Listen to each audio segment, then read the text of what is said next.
What's up, guys? How's it going? This is Sebastien. Gonna run through some of the recent sales I've had this past week, past few weeks actually, and I'm gonna go over a variety of things between T-shirts, books, a couple of figurines, some artwork. Otherwise, things have been pretty good. Just been bouncing around town, Phoenix, picking up a lot of cool stuff actually. This is one of the recent finds. Is this actually really fun and funky Alehibre frog?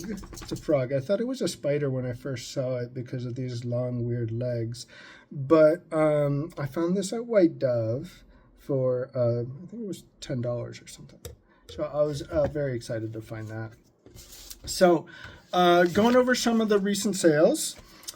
This first one is a Noel Spell Out candy figurine made in Japan around 1950, I believe, by Relco. This one sold for $175. I picked it up for a couple dollars. I actually came across it in the holiday seasonal section in Goodwill. So that was a cool one, and I was very tempted to keep this one just because I thought I love the aesthetic and it's so cute. But I always got to fight the urge to keep things, to keep everything. That's always kind of important. Next, I love collecting, personally, vintage fashion magazines. So I pick a lot of these up. This one is a 1949 November Harper's Bazaar UK edition. Had a fairly high list price on it, but I just sold it on offer for $100. Which is still fine because, you just got to keep some of the stuff moving. This next one is one of my favorite publishers, Chronicle Books. It features the artwork of Rex Ray, who was a famous mid-century designer. So sold that one on offer for $100. That's another one I was tempted to keep, but just can't do that. Then we got Christina Aguilera tour book from 2000. I set a high list price on this one because I wasn't too sure what they usually sell for. Someone sent an offer for $60, and I double checked comps, and I was like, oh yeah, that's good. But I do like to check the vintage tour books, or even more recent ones for certain acts can sell pretty well.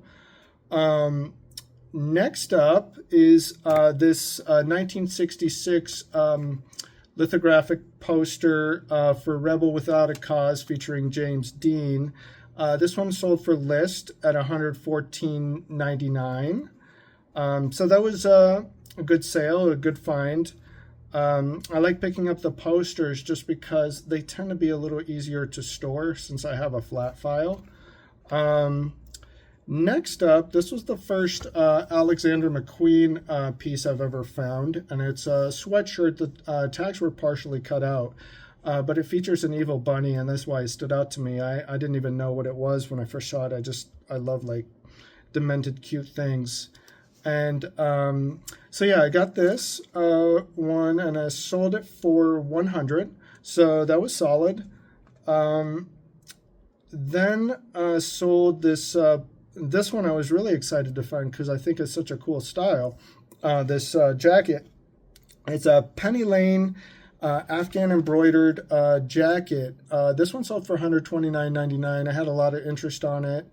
And it took a little while to move, maybe a little longer than I imagined, but it took about 2 months. Still not bad. And it's a very like kind of rock and roll, kind of boho sort of thing. Very cool. Then another poster, this one from the 90s. It's kind of a Art Nouveau revival, like 90s style, illustrative style. It's a Symphony for the Senses, it was for a Napa Valley wine auction, and the artist is David Goines, and that's all for $114.99. And this next one was in my own personal collection. It's a Bee and Puppy Cat kind of Totoro parody. from We Love Fine. Picked this one up actually when I was doing Comic Cons maybe like 10 or so years ago. I think I picked it up here at the Phoenix Comic Con, and I sold this one for $29.99. It's a very cute shirt, and you know, I love Totoro too, so it's kind of two cool things together. Next up, and these I really like myself finding, are the soccer jerseys, but very like specific ones. This one is Deportivo Saprissa, which is a Costa Rican league team, and the jersey is from 08-09, and this one sold for $54.99. I probably could have gotten more. It basically sold within a day.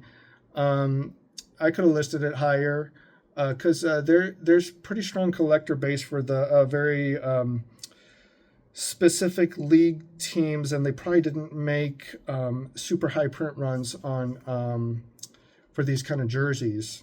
That's my guess.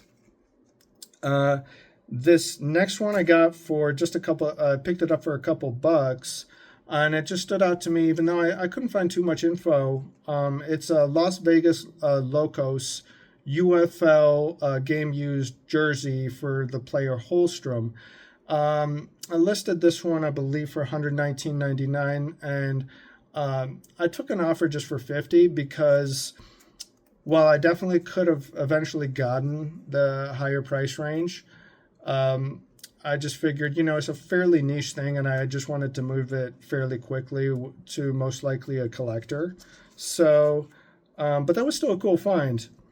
Next up is The Aeronauts Windlass by Jim Butcher, and I believe this was a kind of a special San Diego Comic-Con ARC release.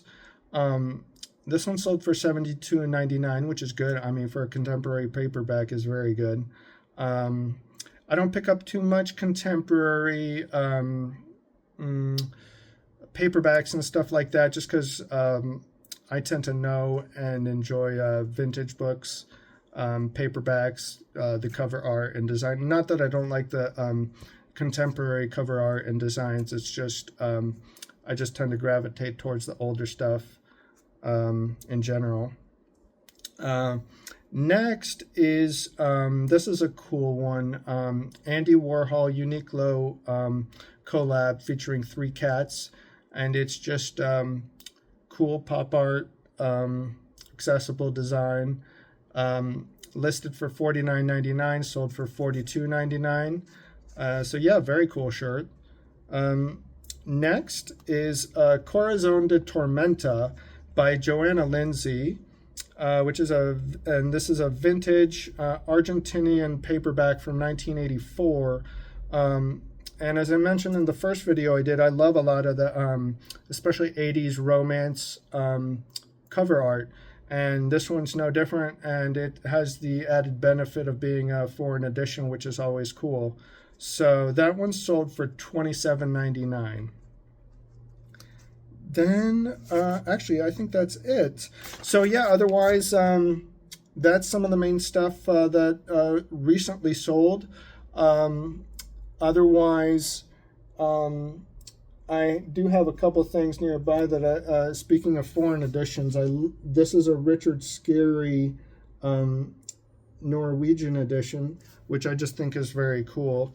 I love finding this kind of stuff. It's sometimes what I was told from some of the processors at some of the Goodwills and things like this is that they get told not to put out some of that stuff just because they're told it doesn't sell very well. So for some of that kind of vintage foreign material, my guess is that the bins might be the place to go. I haven't had the heart to try going to the bins. It just seems a little too much for my taste, but I'll probably try one of these days just to see what I can come across, especially for the vintage books and vintage paperbacks. That might be a good one to try. If you have experience with it, let me know. I'm always curious to see how other people do it and what's working for them. So yeah, I hope you enjoyed that, and I'll try and keep posting regularly-ish. And yeah, I hope you guys have a good week and a good weekend. Take care. Bye.